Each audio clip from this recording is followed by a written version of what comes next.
क्षौहिणी सेना और पांडवों की ओर से 7 अक्षौहिणी सेना ने भाग लिया था। यानी इस युद्ध में सभी महारथियों की सेनाओं को मिलाकर करीब 50 लाख से ज्यादा लोगों ने भाग लिया था।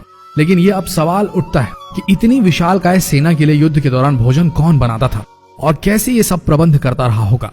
सबसे बड़ा सवाल यह है कि जब हर दिन हजारों लोग मारे जाते थे तो शाम का खाना किस हिसाब किताब से कैसे बनता रहा होगा। सोच कर देखिए कितना मुश्किल प्रिपोजिशन है ये।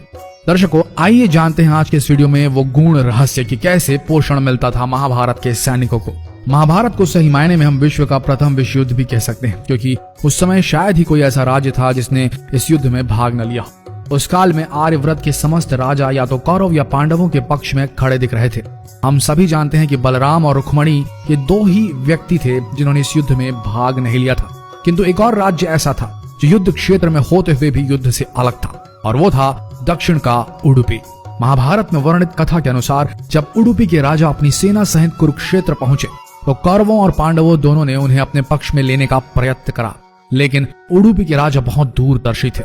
उन्होंने श्री कृष्ण से पूछा, हे माधव, दोनों ओर से जिसे देखो युद्ध के लिए लालायित दिखता है, किंतु क्या किसी ने सोचा है कि दोनों ओर से उपस्थित इतनी विशाल सेना के लिए भोजन का प्रबंध कैसे होगा। इस पर श्री कृष्ण ने कहा, महाराज, आपने बिल्कुल सही सोचा है। आपके इस बात से मुझे प्रतीत होता है कि आपके पास इसकी कोई योजना है। अगर ऐसा है तो कृपया बताएं। उसके बाद उडुपी के राजा ने कहा, सत्य तो यह है कि भाइयों के बीच हो रहे इस युद्ध को मैं उचित नहीं मानता।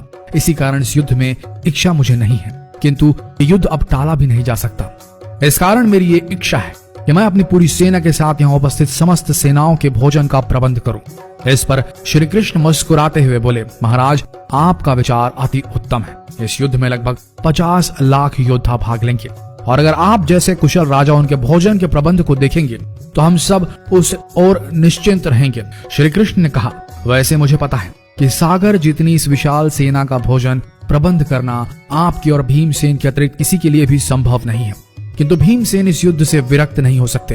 अतः मेरी आपसे यह प्रार्थना है कि आप अपनी सेना सहित दोनों ओर की सेनाओं के भोजन का भार संभालें। इस प्रकार उडुपी के राजा ने सेना के भोजन का भार संभाला। पहले दिन उन्होंने उपस्थित सभी के लिए भोजन का प्रबंध किया। उनकी कुशलता ऐसी थी कि दिन के अंत तक गिन के एक भी दाना बर्बाद नहीं होता था। जैसे जैसे दिन बीतते गए योद्धाओं की संख्या बहुत ही कम होती गई। दोनों ओर के योद्धा ये देख के आश्चर्यचकित हो जाते थे कि हर दिन के अंत तक उडुपी नरेश केवल उतने ही लोगों के लिए भोजन बनाते थे जितने वास्तव में उपस्थित रहते थे। किसी को समझ नहीं आ रहा था कि उन्हें कैसे पता चल जाता है कि आज कितने योद्धा मृत्यु गति को प्राप्त होंगे, ताकि उस आधार पर भोजन की व्यवस्था की जा सके। इतनी विशाल सेना के भोजन के प्रबंध करना अपने आप में ही एक आश्चर्य था, और उस पर भी इस प्रकार के अन्न का एक भी दाना बर्बाद न हो, यह तो किसी चमत्कार से भी कम नहीं था। अतः 18वें दिन युद्ध समाप्त हुआ और पांडवों के राज्याभिषेक के दिन युधिष्ठिर से रहा नहीं गया, और उन्होंने उडुपी नरेश से पूछ ही लिया, हे महाराज, समस्त देशों के राजा हमारी प्रशंसा कर रहे हैं कि किस प्रकार हमने कम सेना होते हुए भी उस सेना को परास्त कर दिया जिसका नेतृत्व पितामह भीष्म, गुरु द्रोण, ज्येष्ठ भ्राता जैसे महारथी कर रहे थे। किंतु मुझे लगता है कि हम सबसे अधिकांश प्रशंसा के पात्र आप हैं, जिन्होंने न केवल इतनी विशाल सेना के लिए भोजन का प्रबंध किया, अपितु ऐसा प्रबंध किया कि एक दाना भी अन्न का व्यर्थ न हो पाया। मैं आपसे इस कुशलता का रहस्य जानना चाहता हूँ। इस पर उडुपी नरेश ने मुस्कुराते हुए कहा, सम्राट, आपने जो इस युद्ध में विजय पाई है उसका श्रेय किसे देंगे। इस पर युधिष्ठिर ने कहा, श्री कृष्ण के अतिरिक्त इसका श्रेय किसी और को जा नहीं सकता। अगर वे ना होते तो कौरव सेना को परास्त करना असंभव था। तब उडुपी नरेश ने कहा, हे महाराज, आप जिसे मेरा चमत्कार कह रहे हैं वो श्री कृष्ण का ही प्रताप है। ऐसा सुनकर वहां उपस्थित सभी लोग आश्चर्यचकित हो गए। तब उडुपी नरेश ने इस रहस्य से पर्दा उठाया और कहा, हे महाराज, श्री कृष्ण प्रतिदिन रात्रि को मूंगफली खाते थे। प्रतिदिन शिविर में गिन के मूंगफली रखी जाती थी और उनके खाने के पश्चात गिनकर देखी जाती थी उन्होंने कितनी मूंगफली खाई है। वे जितनी मूंगफली खाते थे उसके ठीक 1000 गुना सैनिक अगले दिन युद्ध में मारे जाते थे। अर्थात वे अगर 50 मूंगफली खाते थे तो समझ आता था कि अगले दिन 50,000 योद्धा युद्ध में मारे जाएंगे। इसी अनुपात में अगले दिन भोजन कम बनाया जाता था। यही कारण था कि कभी भी भोजन व्यर्थ नहीं हुआ। श्री कृष्ण के इस चमत्कार को सुनकर सभी उनके आगे नतमस्तक हो गए। यह कथा महाभारत के सबसे दुर्लभ कथाओं में से एक है।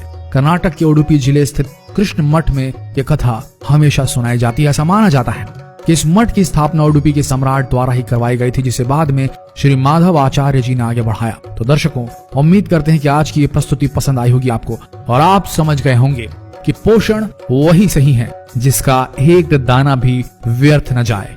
शायद आप इस गूढ़ रहस्य को समझ गए होंगे और अगली बार अपनी थाली में खाना छोड़ने से पहले सोचेंगे जरूर। तो मिलते हैं अगले दिलचस्प वीडियो में, तब तक के लिए बने रहिए इस पेज के साथ और हो सके तो जो भी आपको लगे इस ज्ञान को जितना हो सके इस वीडियो को शेयर करें।